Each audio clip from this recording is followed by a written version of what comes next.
श्री समर्थ मित्र मंडळाने ही गणेश मूर्ती मुखवासापासून बनवली आहेत आणि याच मंडळाचे उपाध्यक्ष आहेत। त्यांच्याकडून आपण जाणून घेऊया की कशा प्रकारे ही मूर्ती बनवण्यात आली आणि या मूर्तीसाठी किती मुखवास हे लागलेलं आहे।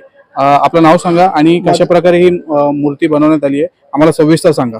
माझं नाव प्रशांत प्रमोद ठाकूर, मी समर्थ मित्र मंडळाचा उपाध्यक्ष आहे। मंडळाचं आमचं 30वे वर्ष आहे आणि यंदा आम्ही मुखवासापासून गणपती तयार केला आहे। तर याच्यामध्ये तुम्ही बघू शकता धना डाळ आम्ही वापरल्या, धना डाळ आम्हाला 8 किलो लागला, बडीशोप वापरली, बडीशोप आम्हाला 4 किलो लागली, परत आम्हाला अळशी लागली 2 किलो, परत तीळ आहेत, काळे तीळ आहेत ते आम्हाला 2 पॅकेट लागले, कत्री सुपारी आहे ते 1.5 किलो लागले आम्हाला, खजूर आहे सिल्वर कोटिंग वाला ते 25 पॅकेट लागले, काळे मनुके आहेत आमच्याकडे ते आम्हाला 2 पॅकेट लागलेत, फुलाच्या बिया आणि टरबुजाच्या बिया हे आम्हाला 2 पॅकेट लागले आणि टोटल मूर्ती आमची 8 फुटाची आहे आणि मूर्ती टोटली इको फ्रेंडली आहे यंदाची आमची।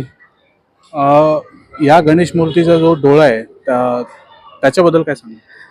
तुम्ही बघा तर तुम्हाला वाटेल की ते डोळे कलर नाही केले, पण तसं नाही आहे। मूर्तीचे डोळे हे पण सुद्धा पूर्ण सुपारीपासून तयार केलेली मूर्ती आहे आणि आमचे जे मूर्तिकार आहेत बबन मामा मळेकर त्यांचं हे मंडळाची मूर्ती ते 15 वर्षापासून आमचे बनवते, एकच आमचे मूर्तिकार आहेत आणि ते फक्त मूर्ती ही आमची एकच मूर्ती अशी आहे की ते पूर्ण तेच म्हणतात, त्यांना मूर्ती बनवायला 15 दिवस जातात, 15 दिवसामध्ये ते आमचा पूर्ण गणपती बनवून देतात ते आमचा, आणि ते फक्त एकच मूर्ती बनवतात पूर्ण गणपतीमध्ये।